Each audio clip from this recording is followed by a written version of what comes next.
I'm Jen Taylor Skinner, and this is the Electorette.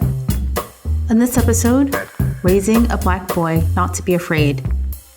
Isn't that nice? So one evening last spring, my son packed his backpack for school the next day and sighed. "Mom, it's weird walking around near my school," he said. His somber tone made me afraid of what would come next. Confessions of bullying, peer pressure, or as had been reported about the 8th graders, witnessing kids drinking or making out near the campus. "Why?" I asked, trying to sound calm. "All the white people move away from me when I'm walking to school. The white women grab their bags across the street. The only people who say hi are Black women pushing strollers with white children in them." That was Nicole Fleetwood, reading from her essay, Raising a Black Boy Not to Be Afraid. It's about the casual street violence of whiteness. Nicole is an associate professor at Rutgers University, and the essay that she wrote was about an observation her son made and an experience he'd had while walking to school alone in New York City. The essay is beautiful and moving. You know, Nicole and I both have sons, and this conversation was really cathartic for me. You know, I think it's a really important conversation because we don't often talk about what it feels like to be a young Black boy in America, where your very presence may be considered a threat, even when you're just a little kid. This essay is so beautiful because it explores what's in the hearts and minds of these young boys, and it's a conversation that I will never forget. Here is my conversation with Nicole Fleetwood. You said that you were nervous because he had a somber tone, and you didn't know what was coming next. What did you anticipate him saying? What were you afraid of? Jen, that is such a good question because, to be honest, I had no idea what was going to come out of his mouth. I thought was maybe him like experimenting in ways that could scare me, like skipping school, making out with girls at 12, drinking. But he's actually not that kind of kid, if you know him. So it was like a big question mark in my head. Like, what is he about to say? Because he's a pretty safe and cautious person. At that point, he was still very into, kind of pleasing adults. I'm not sure if you've mentioned the demographics of your neighborhood, but had you ever thought about what his interactions with white people might be? And I ask this because if you've been a Black child, you have some sense of what those experiences might be like, right? So had you actually considered what those interactions might be for him before this happened? So, the way he opened up that conversation, I didn't think it was going to be about race. I thought it was going to be more about adolescent issues around identity, risk-taking, feeling comfortable with himself. I have thought about his experience of race at school, in part because we live, because of the moment we live in and the kind of constant struggle of anti-Blackness and how do we raise children to be joyful and have confidence in a world that creates all kinds of ways of demeaning Black people. So that's always, and partly it's my scholarship too, right? It's what I do for work. It's how I live my life. So it's always in the back of my mind. I was just completely blown away. I have to say that. I was like, kind of in shock because it was not what I didn't think that was the conversation we were about to have. Yeah. And, for me personally, and you and I talked a bit about this offline, because I have a son too, and I didn't realize how naive I was about this until I started to see his reactions to the world, right? And I'm thinking specifically about this study. There's a study that shows that, starting at around age 5 or 6, people begin to view Black boys as less innocent in comparison to their white peers, right? And, one of the things that I love about the opening of this essay is that it reveals one of the most interesting things I think about being a parent, and that's that moment when you break away from your child and they become an independent person within the world, away from you, and watching how they interact with the world without you as their interpreter, and as their shield. And these are really, really interesting moments where they observe something, especially something about human behavior that you may have completely missed. And I think that's probably one of the most beautiful and poetic parts about being a parent. But it can also be pretty painful. Yeah, I say to myself, often joking, but in my mind, I was a much better parent before I had a child. We all are. Yeah. Yeah. For everyone. It's like, oh my gosh. this is so, and it is constant. Like we as parents are constantly learning. So I think for me, it was a moment of, I think, him sharing his growing awareness of how the world treats Black boys. And it was my having to acknowledge how little control I have over that. And I think before we had this conversation, and it was a conversation that was a really quiet conversation. I also have to say that it was like he he was elongating his words as he was saying them, like he was thinking and really like deliberately articulating his words, like trying to figure out how to vocalize this really awkward experience that he has. Most of it's not spoken, right? Around people moving away, moving their bodies away from him. He was saying this really quietly to me. And he was also like kind of like in a hallway. He wasn't like looking at me as he was telling me this. And it was almost like a monologue, but we did have an exchange around it. And for me, it was like, wow, he is his own person in the world. And he has this like sense of the world and how the world is treating him, even if he doesn't have the tools at 12-year-old to like, he's developing the tools, right? I think this is one of the issues that keep coming up around raising Black children and how Black children are treated in public space is that they're expected to grow up a lot faster than non-Black children because they have these litany of experiences that are, it's like constantly coming of age to the levels of kind of cruelty around race in this country. And, I don't know if you followed the story, this kind of viral story that happened recently in New York deli where a white woman accused a 9-year-old child of sexual assault. Oh yeah. I was I was just reading about that again for the third time because I'm just preoccupied by that story.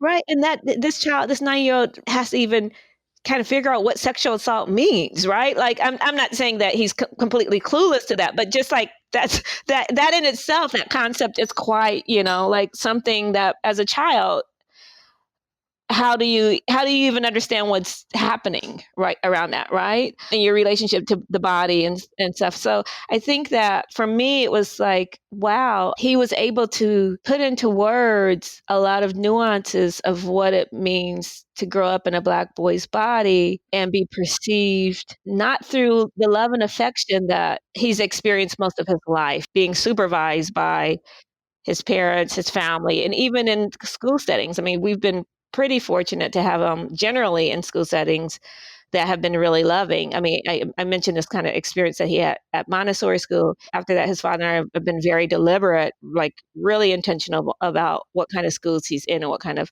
interactions he's having in school and with teachers.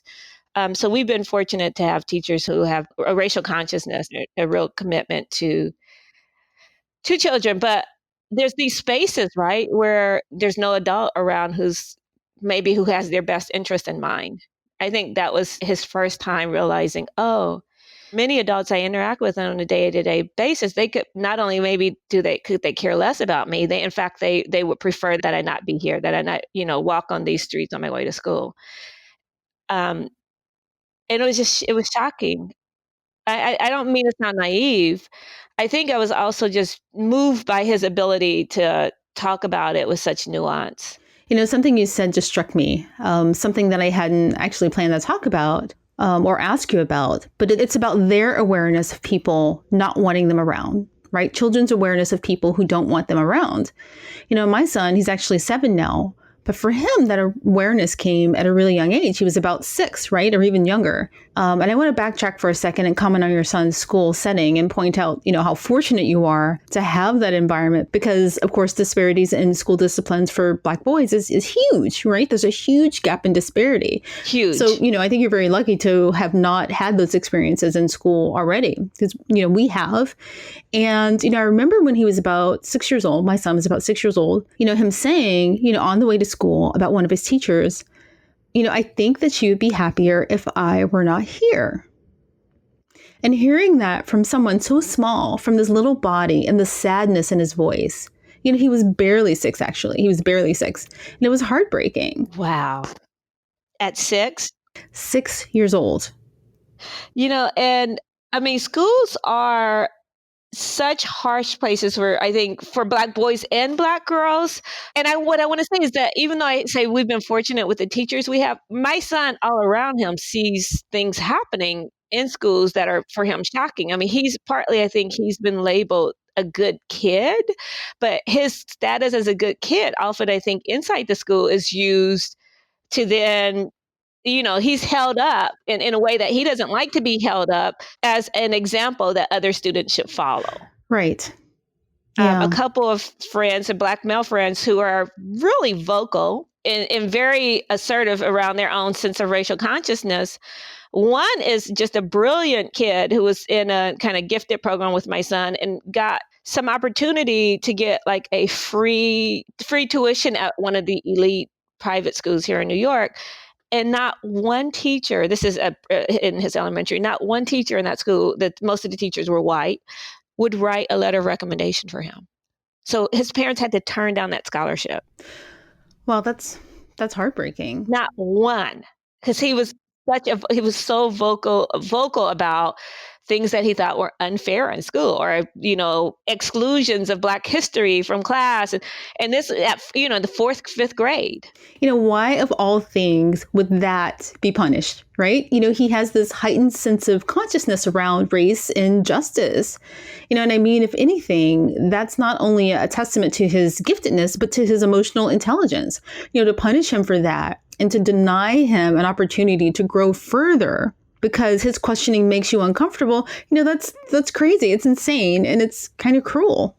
So, and again, it's like fear, right? So the fear of Black children, and I think often adults who are I should say, many non-Black adults who interact with Black children in educational settings through social services, I would even say through some athletic programs, who live their lives in a way to avoid general interactions with Black people by neighborhood choice, by their social life, by all kinds of things. I don't think they're even aware of the fear. I don't think they're conscious of the fear that they bring into those relationships and how that fear often governs what happens. When I started reading your essay and when you described him and the way that he described what he was experiencing and what he was observing, maybe I'm projecting, but I just got the sense that he may have felt a sense of betrayal in noticing these people move away from him, especially in the context of him being a model student, right? And I think there's some irony in that.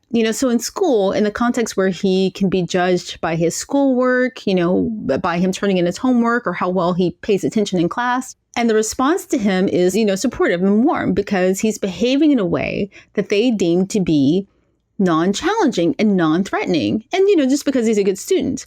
But then to contrast that with how he's treated on his way to school by people who aren't aware that he's, in the gifted program or that he's a model student, to them, none of that matters, right? What matters is his skin color. That's what they see. Right. I think that for him, I think it was the profound sense of like,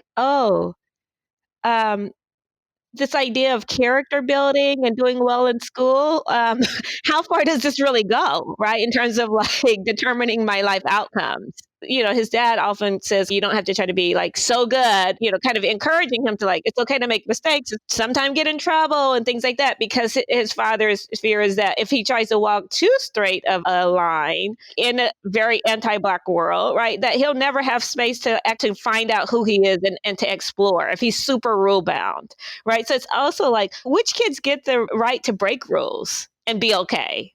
Right?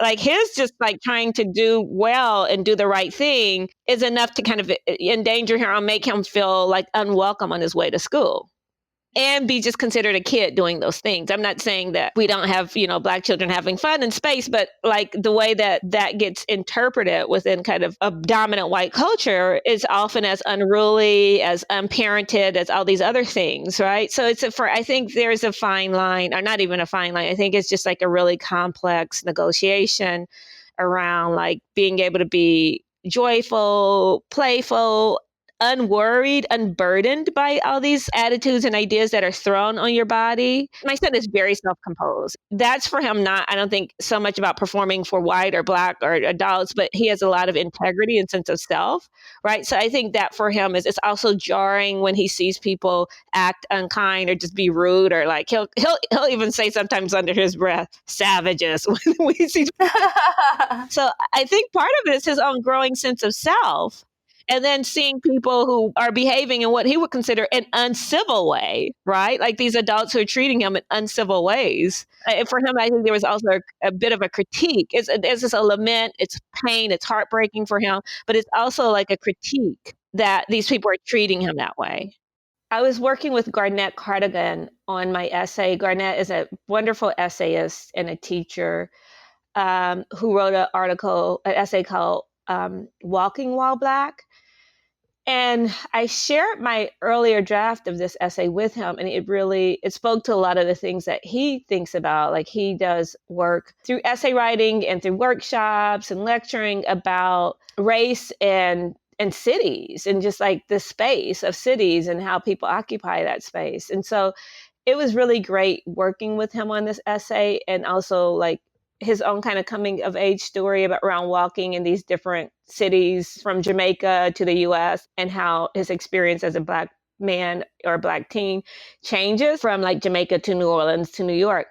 I say that to say part of what I wanted to get at is what it feels like to come of age, like literally, like to go through puberty and to be kind of trying to develop a sense of self and a sense of independence and learn new things about yourself as your body is changing, and be confronted by day in and day out racism. Even if his dad had that same journey, was kind of dealing with the same kind of people responding to them, they have a kind of accumulation of experiences and perhaps strategies for dealing with that. But I think being in puberty, being in middle school it's a really special time, in some ways a vulnerable time, but it's also special in that, like, I think there's some soul searching and learning about the self that happens during that time that perhaps doesn't happen in other stages of our life, right? Like as we're literally, our body is like, he's grown 6 inches in a year. His sense of himself has changed so much as he's grown. Yeah. I read that essay, and it's titled Walking While Black, and by your friend Garnett. And just the title in itself, when I was reading that, it kind of, made my chest tighten, because essentially it's about him loving to walk through his neighborhood, right? And walking the streets of, wherever he was living. I think he grew up in Jamaica and then went to school in New Orleans, right? But, the fact that something so simple, and something so, normal and innocent and human, just walking, right, would, elicit all of these emotions and all of this fear and this thought, And, and it just makes me think about the history of surveilling and policing Black people who are walking. The experience of Black people in the Americas has been one where their movement has been constantly surveilled in attempts to control and to manage their mobility. Yeah. You talk about the fear and, having someone who has had that experience, a person who's an adult now who's had the experiences that your son is having, and to help them, come up with strategies and kind of navigate. And that kind of reminded me of something that happened with us because, like I've kind of alluded to, we didn't have a great year in school last year. And then I think one of the things that all parents look forward to is summer, right? Summer, because you'll have, some relief from all of that stress, what's going to happen in school. So, last summer, both myself and my son, we really look forward to summer camp, right? So the first day we go to summer camp, and I had this sense of dread in my chest that I hadn't actually thought about before. I hadn't actually, tuned into before. We go into the main room where they're checking in all the new students, right? Or the campers. And I see this Black man who's a camp counselor. And he turns around, he looks at my son, and he says, hello, little man. And he gives him a fist bump. I went back to my car and I just cried.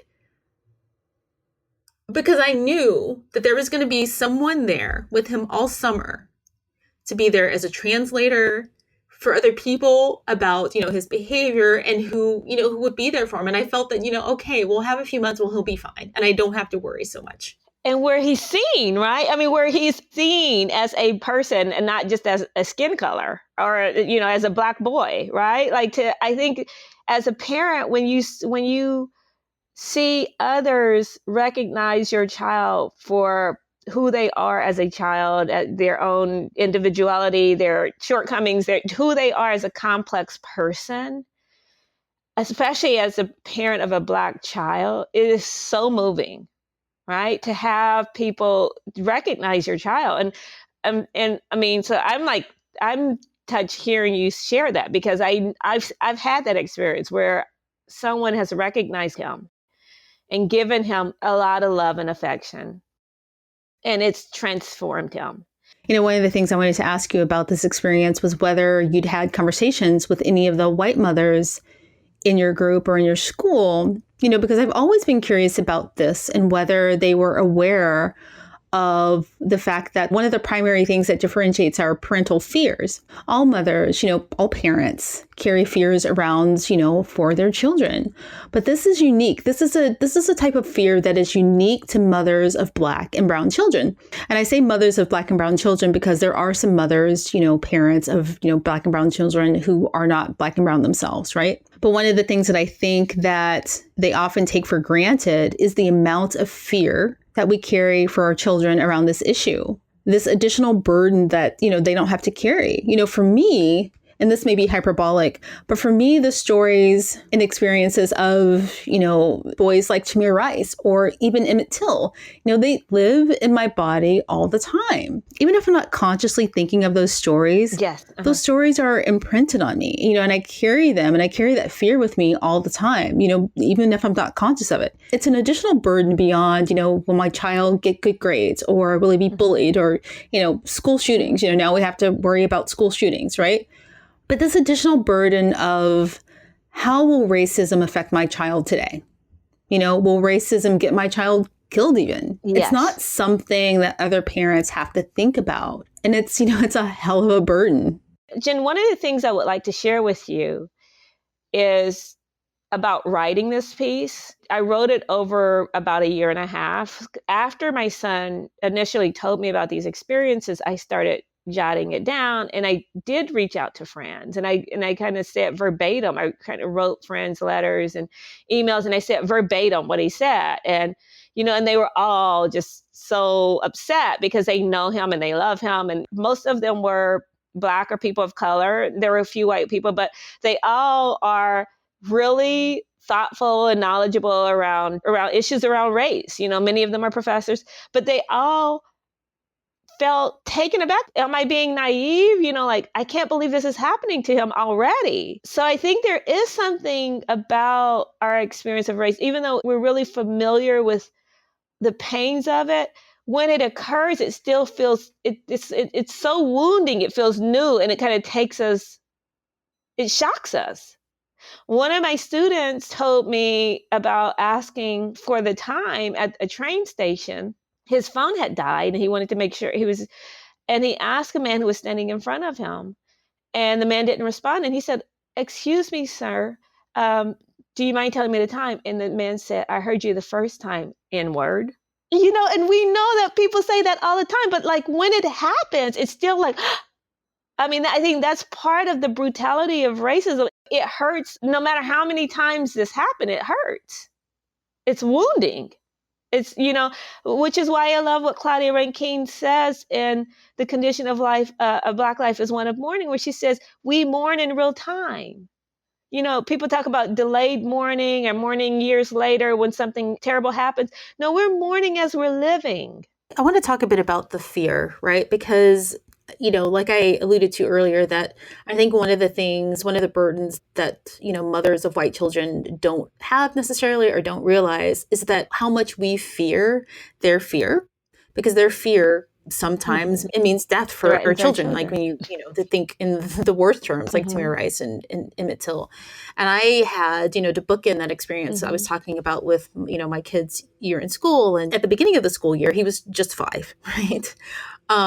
we had a summer play date in the park with, a bunch of mothers. And I don't live in a very diverse city. One mother that I'd known for a couple of years, and she'd known my family for a few years, she was asking my son, how his summer had been. And again, he was just 5 years old.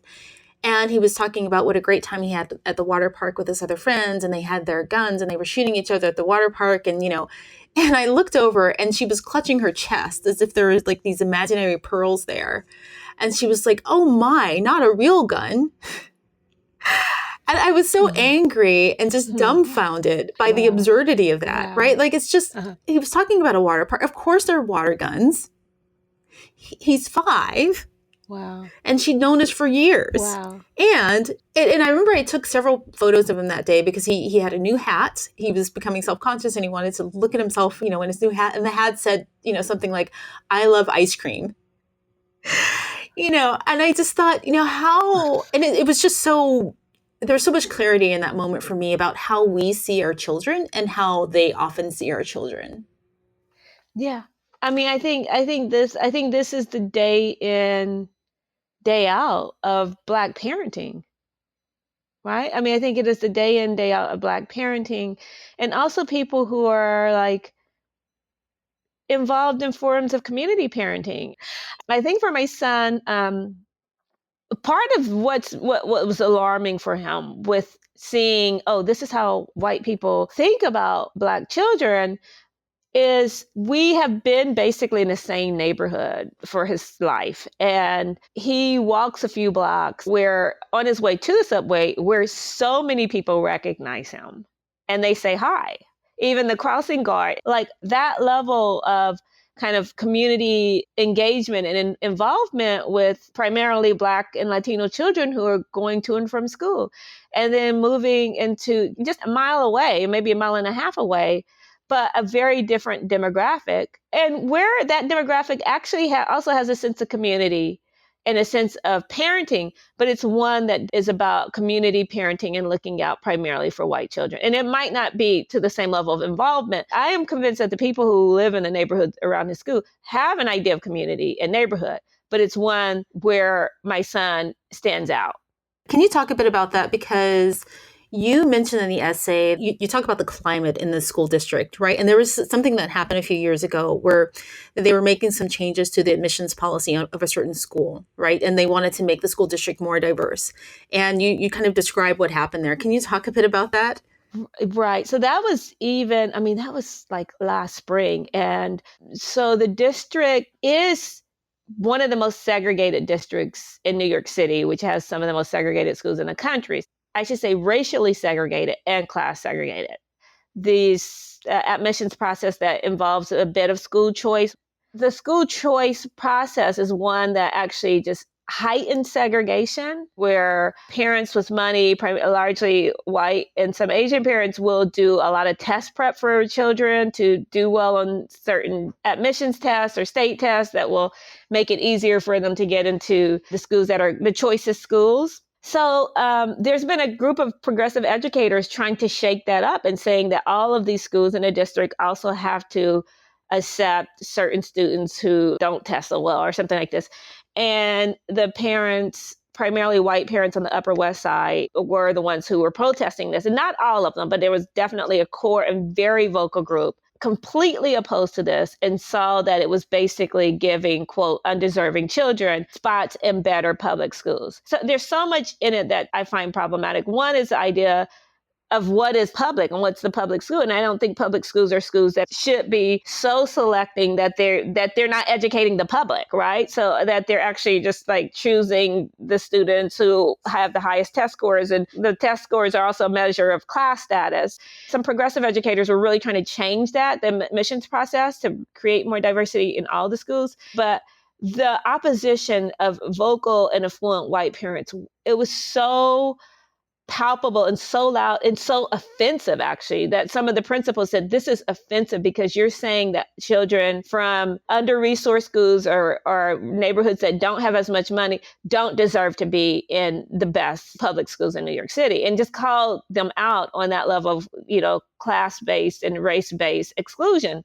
So this is part of, I think, the environment also that he's experiencing as parents see kids of color moving, who they think don't belong in the neighborhood, moving into these neighborhoods to go to school. So it also is this kind of idea, this ideology that's connected to anti-Blackness, and it's that Black people aren't qualified and they don't deserve to be at the choicest institutions. I think one of the more interesting moments was when you describe one of the mothers at a meeting about this change to make the schools more diverse. And, this mother that you described, she's screaming and she's saying, how could you do this to my child? She's only 11, right?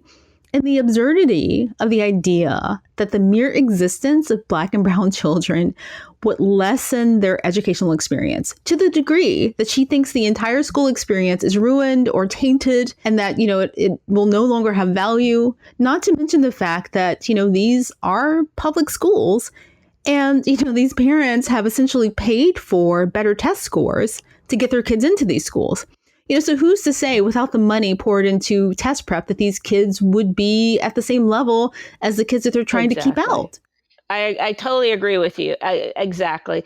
I mean, it's also that belief that their children deserve the spots in the best schools as a default. It's an unquestioned assumption that, of course, our children deserve the best spot in the best schools. Because one of the things that's been coming out, I think, that the quote, best or better schools are often the schools where with the wealthiest parents who put a ton of money into the PTA. And so they're basically subsidizing public school with thousands and thousands, tens of thousands, hundreds of thousands of extra services and programs and academic enrichment. And some schools have yoga and mindfulness programs, and they're in the schools with the most affluent kids. The outcomes mirror the kind of resources that are going into it, but a lot of these resources are being subsidized by wealthy parents. Yeah, that's so important. And I really want to keep the focus on your essay, but, you've got me thinking about so much, especially about the school experience, because it's such a large part of their lives and in our lives,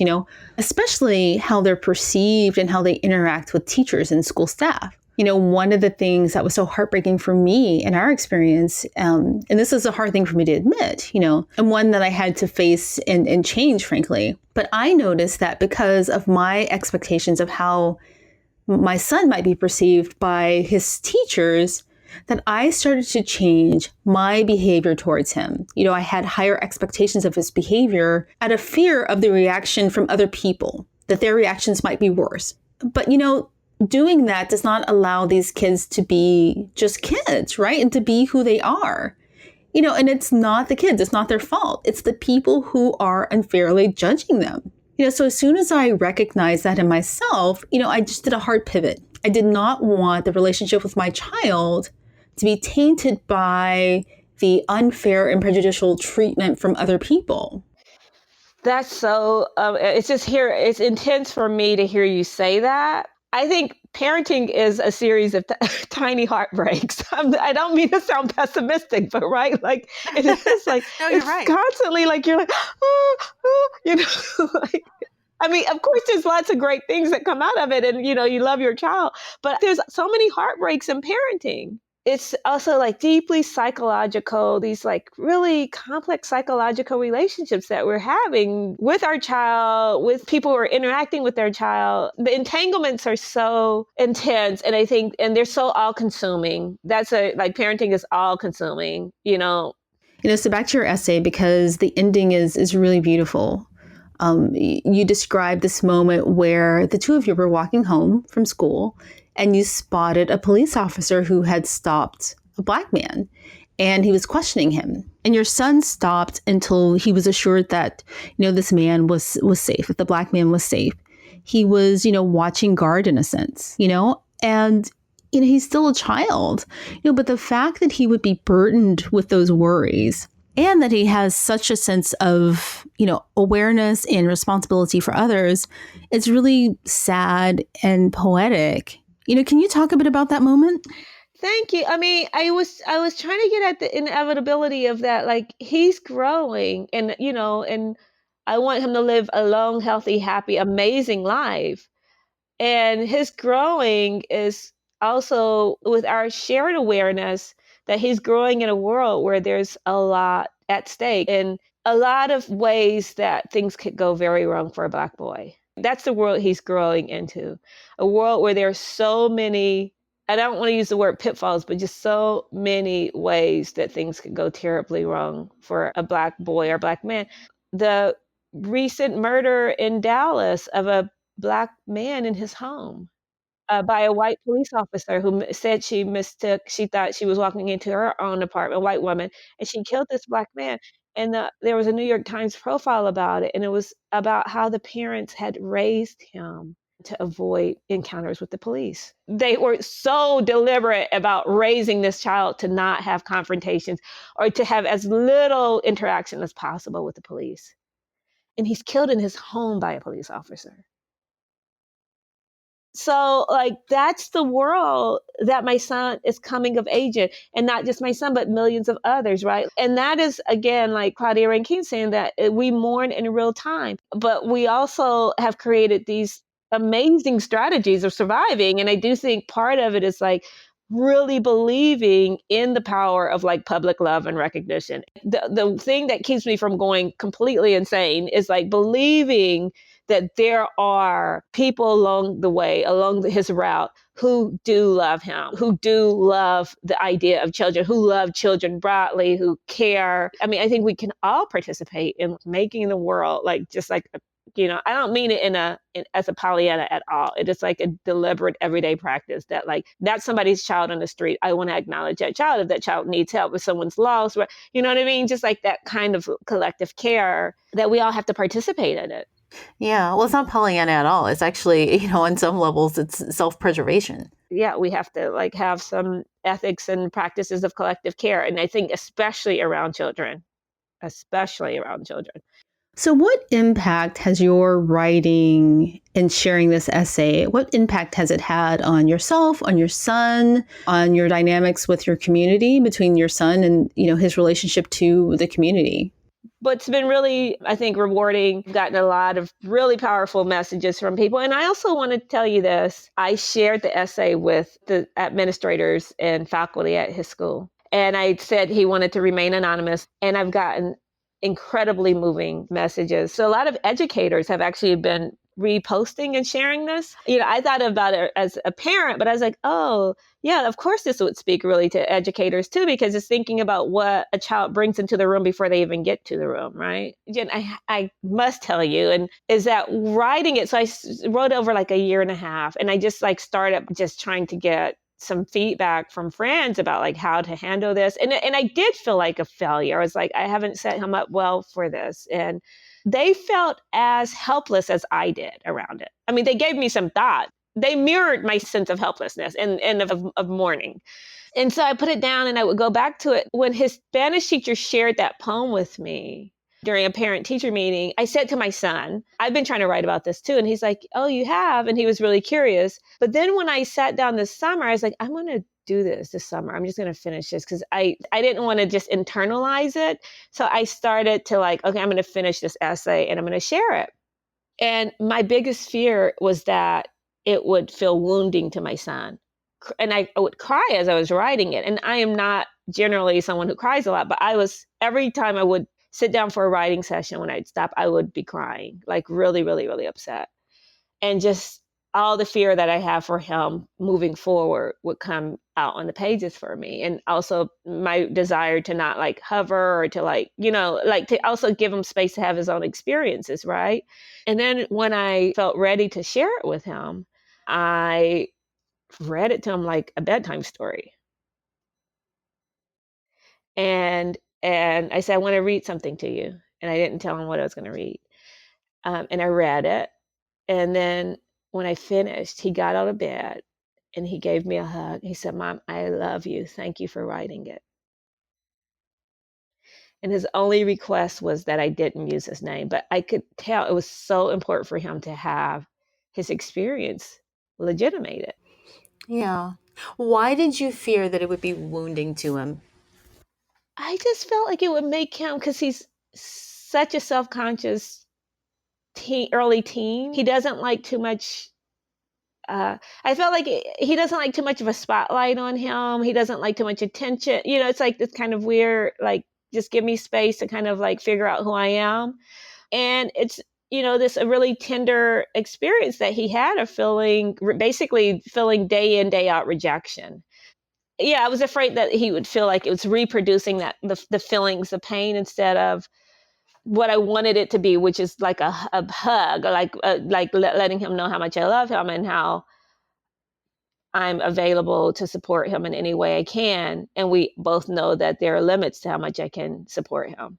I want to talk a bit about the poem that your son wrote, because he wrote this really beautiful poem, describing his experience and, describing his feeling of vulnerability around race and how people perceived him. And it was something that he wrote, for a Spanish class. So can you talk a bit about this poem? There was a part in the poem where he basically does have this question that, like, kind of like almost like, when will this end? Will I ever be seen other than within this kind of framework where people aren't really seeing me, and where he feels like he's walking towards a wall? And so it was a very haunting the way he ended it. He was not uplifting. It was not like, let me find a way of kind of wrapping this up and going back to just like a sense of self. It's just like a sense of self growing in peril because of anti-Blackness. He writes this poem in Spanish about identity that his Spanish teacher assigned. And she told me she was floored by what my son wrote. She did not expect it to be as nuanced and, and getting into some really complex issues around race, and his own developing sense of identity as an individual and his own identity, group identity as a Black boy, and how the antagonism between that growing sense of self and society, mainstream white society. So in one part, he writes, I am African American, but society cannot see beyond that. Why? I do not understand. I feel like I'm walking towards a wall. I cannot go anywhere. I block negativity as a sound barrier. And this is around the time where he started to go to school always with his headphones. Yeah. So, I mean, were the headphones kind of like an emotional shield, do you think? Or Definitely think it's emotional shield. And I think it is like having almost like a kind of a soundtrack that helps him narrate his own sense of self and sense of emergence. Yeah. And I think it is literally, I think the word barrier is probably a really great word choice that he uses, because it creates some barrier between him and the experience either of indifference or hostility on his way to school. Well, Nicole Fleetwood, thank you so much for joining me. It's been a beautiful conversation, and it's a beautiful essay, really. Thank you so much. And I'm a fan of what you're doing, and I look forward to just hearing and seeing more. Yeah, thank you.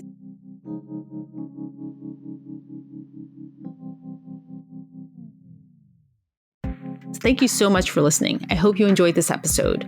If you enjoyed this episode, please do me a favor. Hit your subscribe button on iTunes or wherever you get your podcasts. When you click subscribe, that's one of the most valuable things you can do for a podcast. And also, I want to hear from you. I want to hear your input on what you think about the shows. I'll put up a survey on our Facebook page. You can go there and let me know what you think. It's facebook.com/Electorette. And until next time, keep up the good fight.